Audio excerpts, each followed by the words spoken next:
Pope Francis General Audience, June 22, 2022.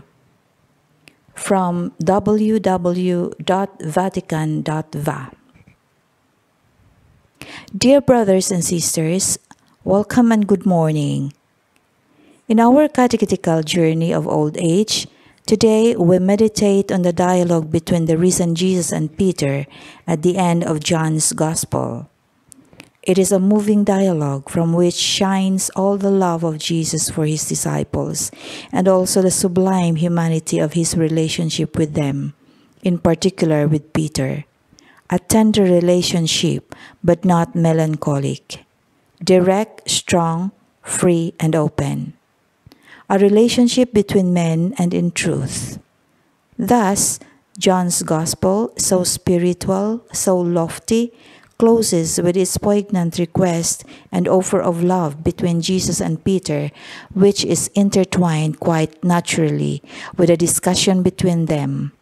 The evangelist alerts us he is bearing witness to the truth of the facts, and it is in the facts that the truth is to be sought. We can ask ourselves, are we capable of preserving the tenor of this relationship of Jesus with the disciples according to his style that is open, so frank, so direct, so humanly real? How is our relationship with Jesus? Is it like this, like that of the apostles with him? Are we not, instead, very often tempted to enclose the testimony of the gospel in the cocoon of a sugar-coated revelation, to which is added to our own circumstantial veneration? This attitude, which seems respectful, actually distances us from the real Jesus and even becomes the occasion for a very abstract, very self-referential, very worldly journey of faith, which is not the path of Jesus. Jesus is the Word of God made man, and he comports himself as a man. He speaks to us as a man, God-man, with his tenderness, with his friendship, with his closeness. Jesus is not like the sugar-sweet image of the picture cards. No, Jesus is close to hand. He is near us. In the course of Jesus' discussion with Peter, we find two passages that deal precisely with old age and the passage of time. The time of testimony, the time of life. The first passage is Jesus' warning to Peter, "When you were young, you were self-sufficient. When you are old, you will no longer be so much master of yourself and your life." Tell me, I have to go in a wheelchair? But this is how it is. That's life. With old age, you get all these illnesses and we have to accept them as they come, don't we? We don't have the strength of youth, and your witness will also be accompanied by this weakness. You have to be a witness to Jesus even in weakness, illness, and death. There is a beautiful passage from Saint Ignatius of Loyola that says, "Just in life, so also in death, we must bear witness as disciples of Jesus." The end of life must be an end of life of disciples of Jesus, whom the Lord always speaks to us according to our age. The evangelist adds his commentary, explaining that Jesus was alluding to the extreme witness, that of martyrdom and death. But we can understand more generally the meaning of this admonition. Your sequela, following in my footsteps, will have to learn to allow itself to be instructed and molded by your frailty, your helplessness, your dependence on others, even in getting dressed, in walking. But you, follow me. The following of Jesus is always going forward, in good health, in not so good health, self-sufficient without physical self-sufficiency.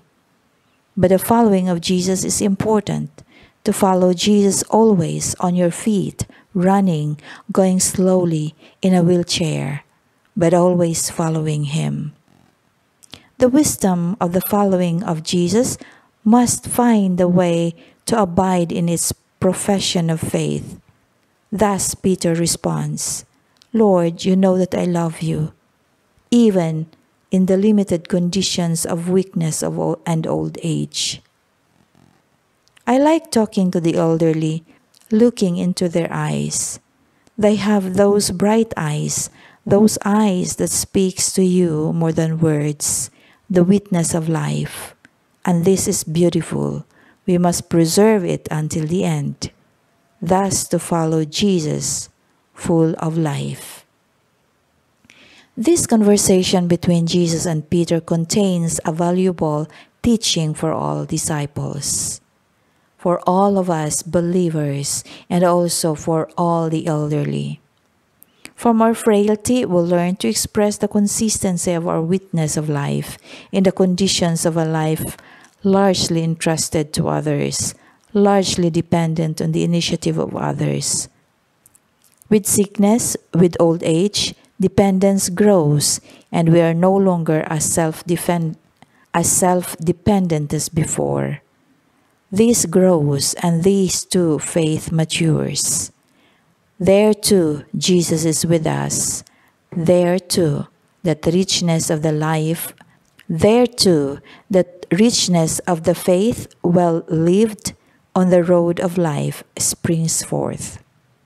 But again, we must ask ourselves, do we have the spirituality truly capable of interpreting the season, now long and widespread, of this time of our weakness entrusted to others that is greater than the power of our autonomy? How do we remain faithful to the lived act of following Jesus, to the promised love, to the justice sought in the time of our capacity for initiative, in the time of fragility, in the time of dependence, of farewell, in the time of moving away from being the protagonist of our lives? It is not easy, is it? To move away from being the protagonist, it's not easy. The new time is also certainly a time of trial, beginning with a temptation, very human, undoubtedly, but also very insidious, to preserve our protagonism. And at times, the protagonist has to diminish, has to lower himself, to accept that old age reduces you as protagonist. But you will have another way of expressing yourself, another way of participating in the family, in society, in the group of friends. And it is curiosity that comes to Peter. What about him? Says Peter, seeing the beloved disciple following them, sticking your nose in other people's lives. But no, Jesus said, shut up. Does he have part of my following of Jesus? Does he have to occupy my space? Will he be my successor? These are questions that do no good, but don't help. Must he outlive me and take my place? Jesus' answer is frank and even rude. What does it matter to you? You worry about your own life, about your own present life, and don't stick your nose into the lives of others. What does it matter to you? You follow me. This is important, the following of Jesus, to follow Jesus in life and in death, in health and in sickness, in life when it is prosperous with many successes, and in life when it is difficult, in many bad moments of failing. And when we want to insert ourselves into other people's lives, Jesus answers, what does it matter to you? You follow me. Beautiful. We old people should not be envious of young people who take their path, who occupy our place, who outlive us. The honor of our faithfulness to sworn love, fidelity to the following of the faith we have believed, even in the conditions that bring them nearer to the end of their life is our claim to admiration of the generation to come and of grateful recognition from the Lord. Learning to take leave, this is the wisdom of the elderly, but to say farewell well, carefully, with a smile, to take one's leave in society, to take one's leave with others. The life of the elderly is a farewell, slow, but a joyful farewell. I have lived a life. I have kept my faith. This is beautiful when an elderly person can say, I have lived life. This is my family. I have lived life. I was a sinner, but I have also done good. And this is peace that comes. This is the farewell of the elder. Even the forcibly inactive following of Jesus, made up of enthusiastic contemplation and rapt listening to the word of the Lord, like that of Mary, the sister of Lazarus, will become the best part of their lives, of the lives of us elderly persons. May this part never be taken away from us again. Never. Let us look to the elderly. Let us look upon them. Let us help them so that they may live and express their wisdom of life, that they may give us what is beautiful and good in them. Let us look at them. Let us listen to them. And we elders, let us look at the young and always with a smile at the young.